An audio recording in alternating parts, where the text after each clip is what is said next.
I'm Justin, and welcome to Lifespring. Thanks so much for being here with us today. If you're new here, we want you to feel right at home. We'll all be together for about an hour to experience great worship and a powerful message. And if you have kids with you, we want to let you know we have fantastic kids programming for kids of all ages. And it's not too late to sign them in. Just head back to the welcome area, you can do so there. Here, we believe that family matters, and we're willing to reach yours whatever it takes. Here are a few ways we're doing that going into the summer, and we'll get started with some worship very soon. Roar! That's right. It's time for you to mark your calendars and roar with us at Vacation Bible School, July 10th through the 13th here at the church. Dinner will be served at 5:30, and our full VBS program will be going strong until 8 p.m.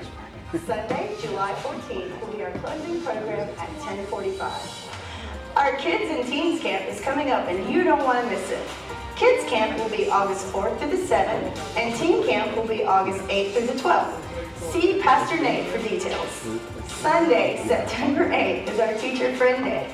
Invite as many friends as possible, and any teacher in attendance that Sunday will receive free school supplies.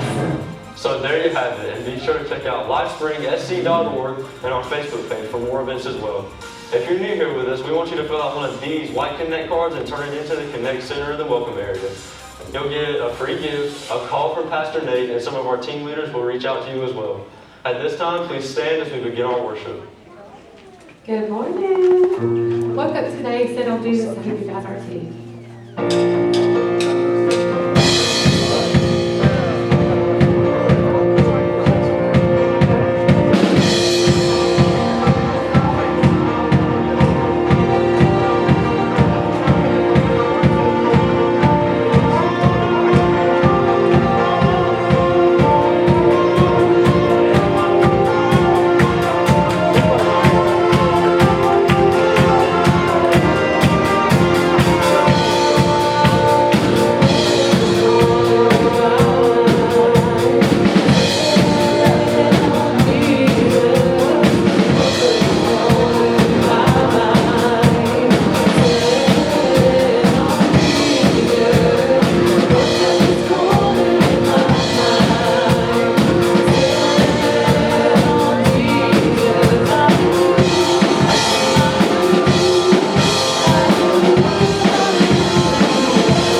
big idea, the main thought of today's message and sermon we're going to be sharing here in a little bit. And here's what it is. There are many topics that we can debate, right? What's your favorite topic to debate? Just throw that out there. Sports. Oh man, that's a good one, right? However, out of all the topics to debate, the gospel is not one of those, right? So we're going to talk about that. But let's do this. While you greet one another, share with someone why you think either the beach or the mountains are the best vacation to go on. And if they disagree, y'all can debate that, all right? So go ahead, hug a neck, shake a hand. Where is the best place to go, the beach or the mountains? Debate away. And then we're going to continue to worship here in just a little bit.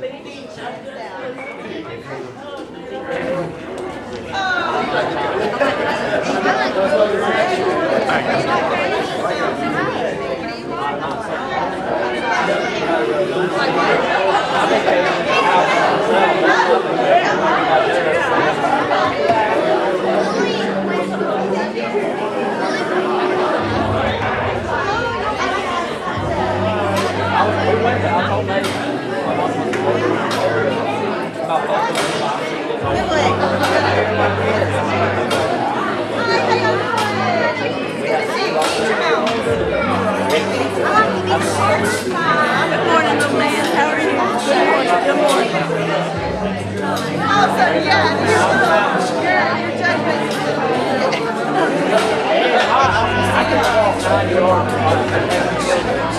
everybody.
Once I get the sun down for like, hopefully I gotta get straight through that.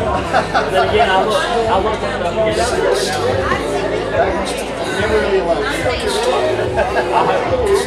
what?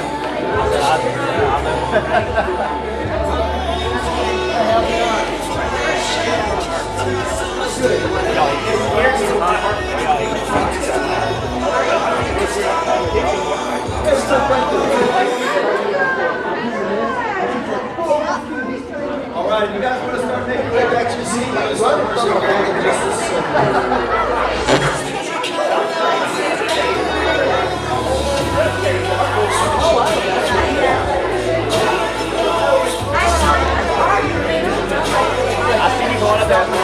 Man, I made that eye contact, baby. I don't know what to do. It'll go on, man.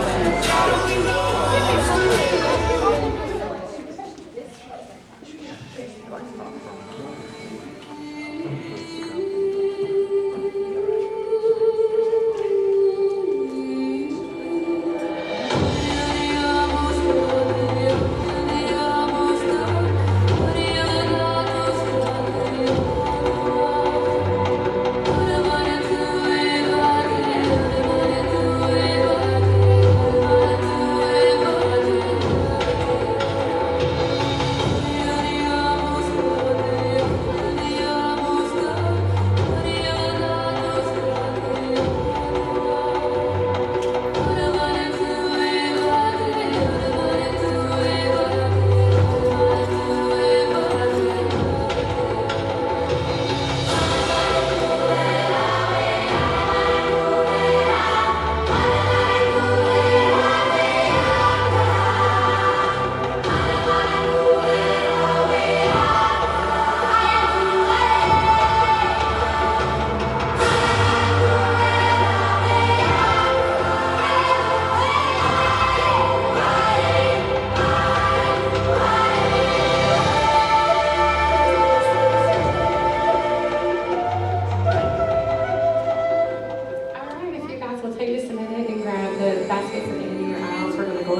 that you would still love to, you can always go on our website at lifespring06232019A. And there's also a box in the back that you can give to, as well as an app that you can download. You guys will go ahead and stand up. We're going to go ahead and continue our worship this morning with, I think one of our favorite songs is called Gracefully Broken. That phrase is like consistently in my mind through the weeks, and it has been lately, just about how God's grace is so amazing even when He breaks you. You know, He's breaking you with grace, and He's breaking you with love, and He gives us everything we need at all times, no matter what you're going through.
Here I am, God, arms wide.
Here I am, God, arms wide open,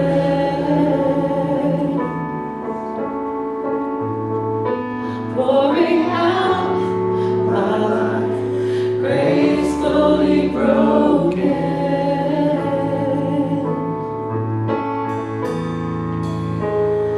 I surrender.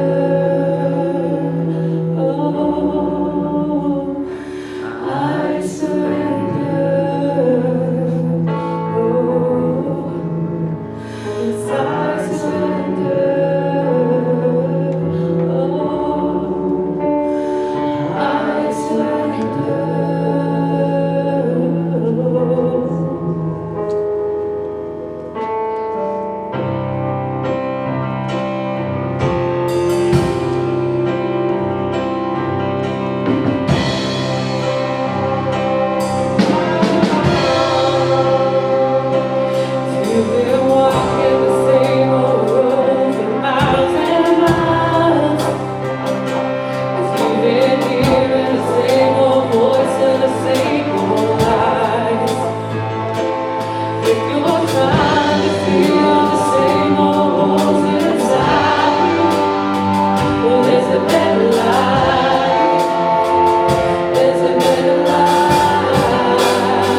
have a good time. Peace out. Look at that. Sprinter right there. Good stuff. All right, you guys can make some noise. Say bye to the kids. They make their way out. Peace out. So as we talked about a little bit, the big idea, and there's a lot of things that are coming up. You can debate this or that. But how many of you so far has it been like a chill, kind of low-key summer? Anybody? How many of you are like hitting the ground running? It's just been insanity, right? It's crazy. All kinds of walks of life. Let me tell you, there's a week in our church that is not considered chill by any stretch of the imagination, okay? And that is our Vacation Bible School week. I could not do a roar as good as our announcement video Chris did, okay? But let me tell you, roar is the theme. As a matter of fact, my mom's daycare down the road, they're doing this theme all summer long and just all the decorations and stuff. These kids in this community are getting pumped up for all these Vacation Bible Schools. And I'm about to do the best plug I could possibly do for Vacation Bible School. Are you ready? This is how you're going to invite others. Now, you yourself are going to be working crazy that week volunteering at VBS, right? Mm-hmm. Oh, wow. Okay. Oh, yeah. All right. But for those in the community, maybe those that don't go to church or they don't have a home church, this is how you promote VBS. So Hope and I had date night Friday night. And we just got out, and a part of date night, we like to kind of end the night at Starbucks and just kind of talk. Or this time, we just got to go. She's like, I just want to go home in my pregnancy pillow and chill. Like, all right, let's do it. So we were going to take it to go, and I saw this couple that I know from the community there at Starbucks, and they have like, I might not be exaggerating, I think like 5 kids, 6 kids, and they were both sitting outside at Starbucks, like leaned against the rail with their shades on, sipping coffee on their phones, calm as can be. And I looked at them and I said, are y'all kid-free too tonight? Obviously, like, Vacation Bible School. And I was like, see, their kids were at VBS, and they were chillaxing. Now, if you attend here, and this is your church home, you can't relax that week, okay? You got to come and volunteer and work it. But imagine this. Tell your friends, tell your coworkers, tell your family, tell your neighbors, would you like 4 nights to yourself with no children while Lifespring takes care of them? Yes, they would. Okay, so promote it that way. Get them here. It's going to be an awesome, awesome week. And that Sunday morning, you're going to come in and you're going to see a difference. I've already been talking to several parents, several families in the community, and this is how I put it to them. I say, man, that Sunday, our closing program is my favorite Sunday of the year because there's not a lot of churches that will support what we do. There's not a lot of churches that will turn their whole entire set for a Sunday morning into Vacation Bible School for these kids and for these families. So mark those on your calendars, July 15th that week, that Wednesday through Saturday night, and then that Sunday morning. So make sure you do it. Oh, if you're going to come, give me a good roar. Roar. All right, 2 people are coming to VBS. That's awesome. That's exciting. That'll be good. But make sure you spread that word. Would you go to Lord in prayer with me, and then we're going to dive in to his message this morning. Father God, we love you so much, man. And it's just so awesome to be in your house. It's so good to be here and to just experience you in a mighty way. Thank you for that worship. Wow. God, there's some people in here that need some chains broken, man. There's some people in here that need to leave different than we came in because of your presence. God, I think about how your spirit has been moving through this place.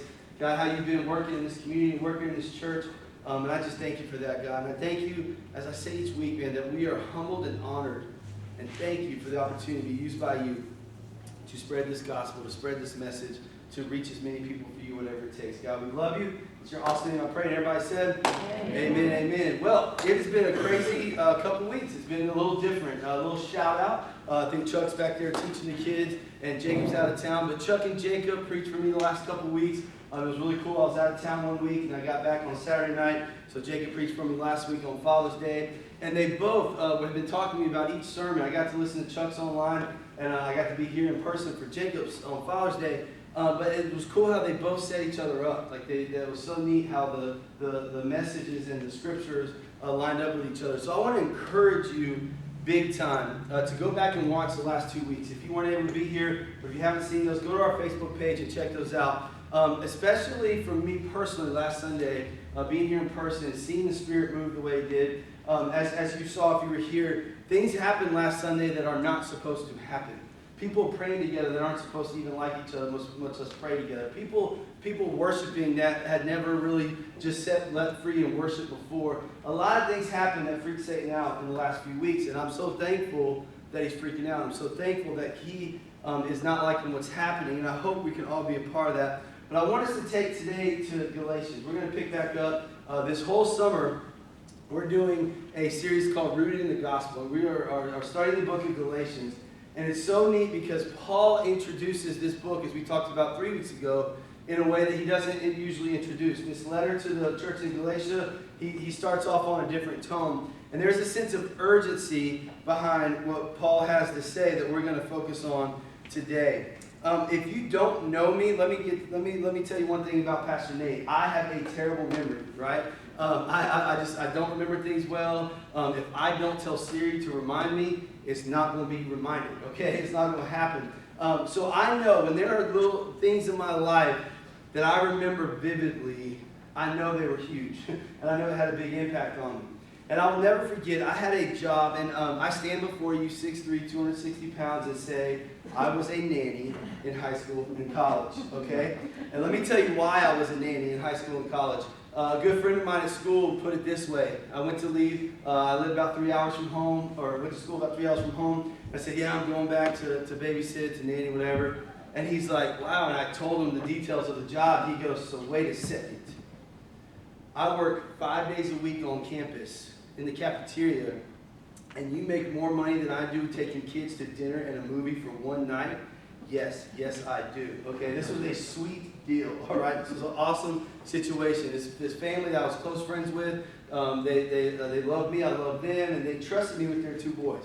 7, like when I first started, they were like 7 and 5, and their names were Miles and Jared, and I got to take these kids to a movie. Now, I grew up, we were okay, but for us to go to the movies was a treat, right? You remember that as a kid and stuff, like to go out to a movie was awesome. I'll never forget the first time I was going to watch, and they said, well, here's X amount to take the kids to a movie, and I thought, oh my gosh, what movie theater are we going to? Like, are the seats in gold or what? I said, this is plenty. See, they were a part of a world I never knew. When we got there was popcorn and candy. I thought, dadgum, I had to watch the movie from the hallway. I'm not used to this life. So I would take them, and I would take them to movies, and I would take them to dinner, and I would be there with them, and we got really, really close.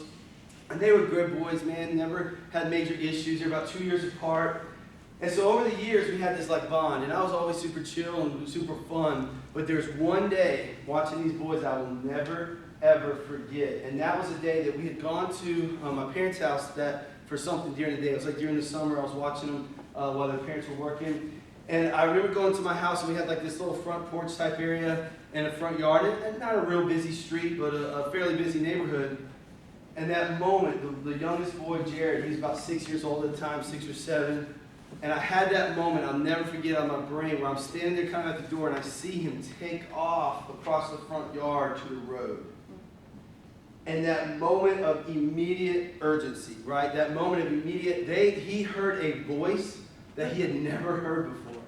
And it was a, Jared, stop! And I kid you not, about 10 feet from the road, a car goes flying by. And I have this image still in my head. I still picture, he was a little short kid. I still picture this of him running, probably chasing a ball, whatever it was, no clue, and seeing that car coming. And I just had this really bad moment to where he heard me yell in a way that he had never heard and never heard since of Nate, man, his buddy, his friend, screaming at him to stop. Now, Jared was a typical 5-6-year-old boy. He's running 100 miles an hour. My little 3-year-old boy, it takes about 3 stops sometimes, right? If it's just kind of, stop hitting your sister, okay, stop hitting, stop, 1, 2, why do you have to count for the stop? I don't know. Well, he knows what happens when I get to 3 is why it takes the counting. But in this case, there was no 1, 2, 3. There was no, hey, you should stop. There was no, Jared, come back. It was a sense of urgency because I saw the emergency, the dire situation of getting him to stop before he ran into that road. When he heard those words, when he heard a voice from me he had never heard before, he knew the magnitude of the situation. And I tell you this because as we study the book of Galatians, if you remember back 3 weeks ago, Paul opens up this letter to the churches in Galatia a different way than he ever would before. It's usually like that friendly guy when they greet you, it's like, hey, what's up, how you been, how you doing, and how's the pets, how's the kid? Usually he would send out like this, hey, I miss you, I hope you're well. If you look at the other Gospels, other books that he wrote, other letters that he wrote,